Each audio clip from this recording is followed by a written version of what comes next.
Hello there, you amazing viewers and subscribers, and welcome to a brand new Doctor Who ranking video for today.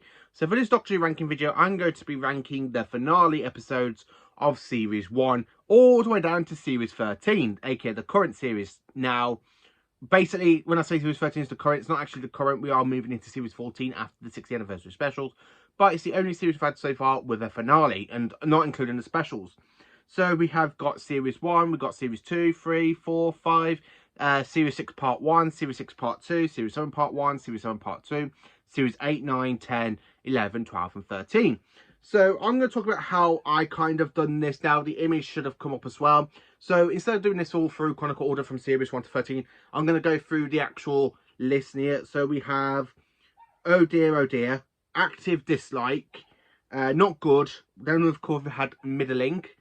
We've got good, then we've got great, and then of course we've got absolutely fantastic, you know what, so was I, and then of course we have the best story ever told for modern Doctor Who. So I'm going to do this, and I'm going to try and put the link at the bottom so you can actually do this yourself.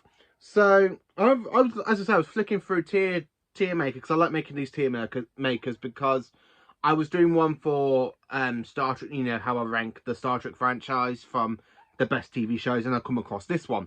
So let's dive into it, shall we? So at the bottom for oh dear, the first story I put in there is Hell Bent. Now, I'm not including Heaven Sent, because I'm including Heaven Sent as its own episode, not a two-parter. So Hell Bent. Oh dear. This is the only time you're actually going to see a Peter Capaldi story down this list. I absolutely do not like Hellbent. It really messes up the whole thing with Clara, especially becoming Clara Who, because she has her own TARDIS and she's traveling around with Maisie Williams' character, aka me. Yeah, it's just basically a whole point so they can go, oh look, it's another Clara Who. We don't really want another Clara Who, and it's not a great episode. Yeah, it does do some good things with the Cloister Reeves, you know. Then of course you've got the good story set on Gallifrey, which is really kind of good to have a Gallifreyan stories in modern Who. But that's not really it. Then, of course, I have got, as you can see, next to Hellbent, is the Battle of the Battle of Philly Doodah, whatever it's called. A stupid, long name. I'm not going to dive into this one because I just absolutely do not enjoy this episode. I think it's crap. It's not as good it should have been. Yes, even though Christian did say, oh, this is the first draft of the episode, Chibnall, I really think you should have gone back, looked at the script and gone, no, okay, this is not a good idea, and just completely rewrite a new story for it. That's what you should have done, because this is just a pile of crap and you know it. And then, of course, we have the Vanquishes from Doctor Who Flux. Now, as much as I love Flux, I mean, yes, you know, the Halloween Apocalypse, War of the Santarans, Once Upon a Time, something like that. You know, then of course, Village of the Angels are 4 great stories. Survivor of the Flux is okay.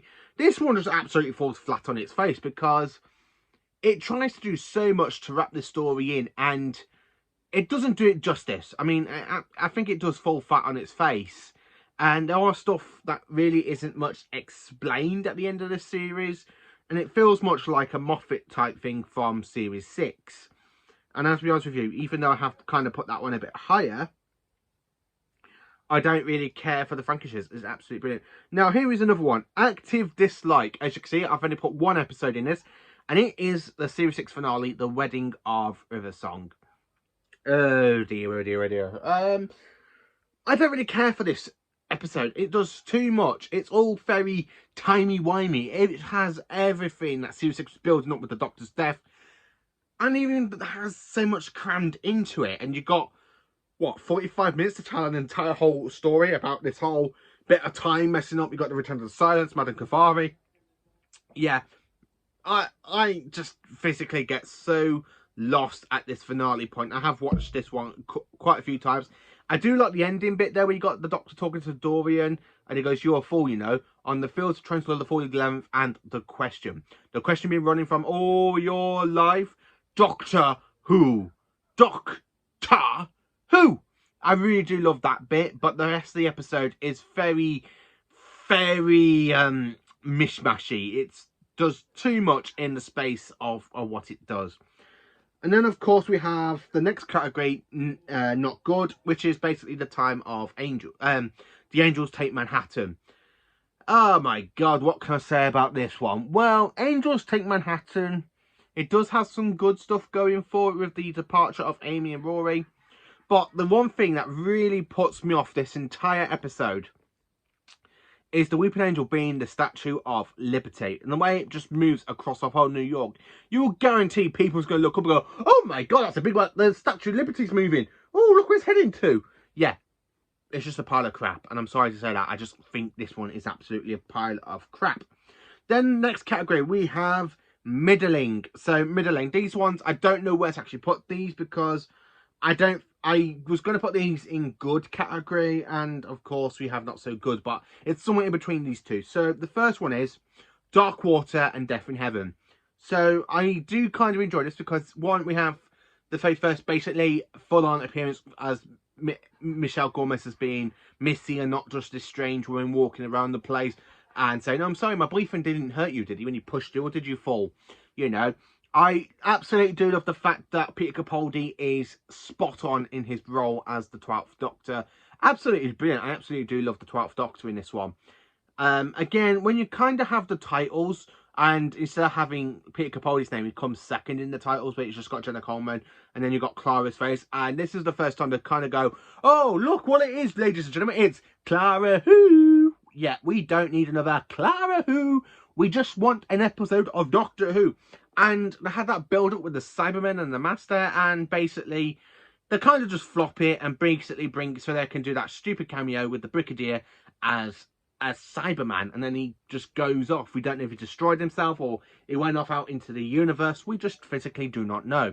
And to be honest with you, I don't really want to know either. I just think it's a bit silly. Death in Heaven does kind of drop the story a bit, what Dark Water was actually setting up.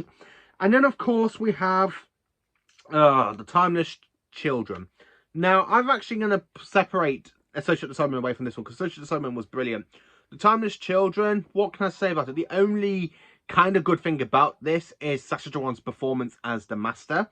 Jodie Whittaker, she's very Doctor-ish type sort of thing, especially blowing up the Matrix, which is really something the Doctor would do, especially if you look at the Deadly Assassin and, of course, the Trial of a Time Lord, when the Doctor is in the Matrix for those two stories.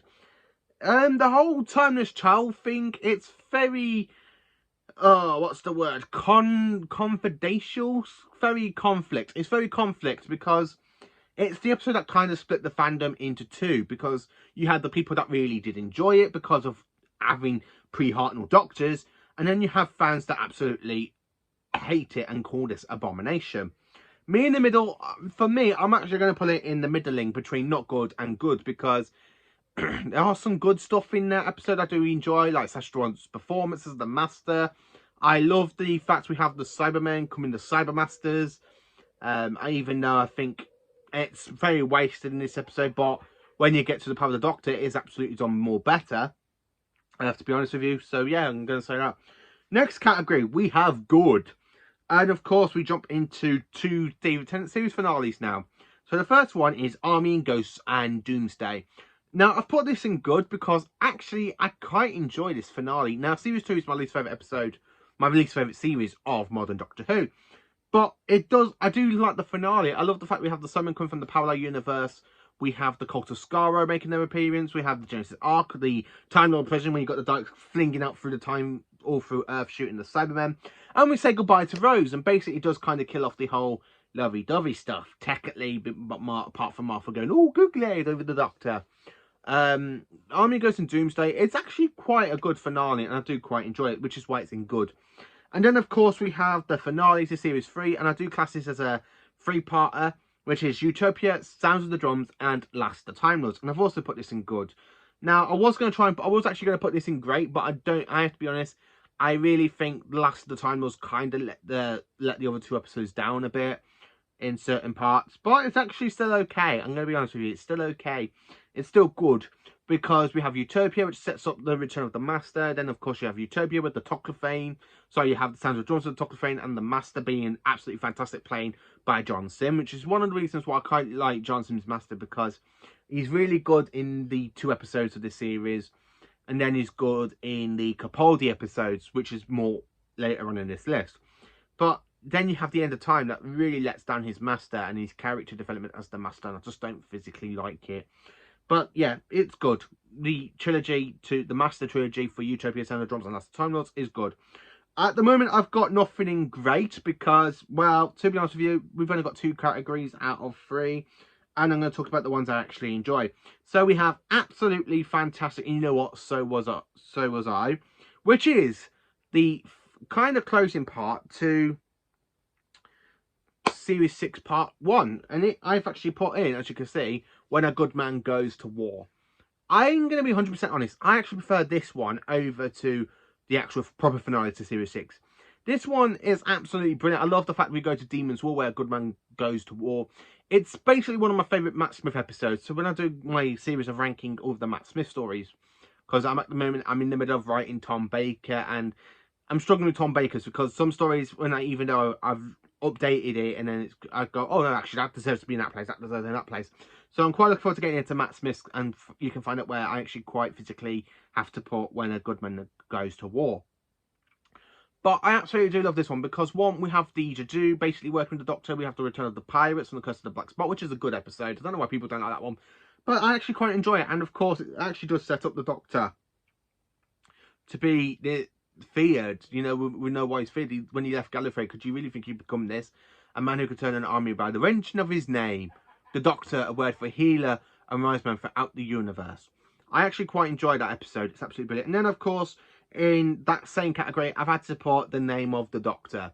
The Name of the Doctor does it so well, and I really do enjoy the finale to Series 7.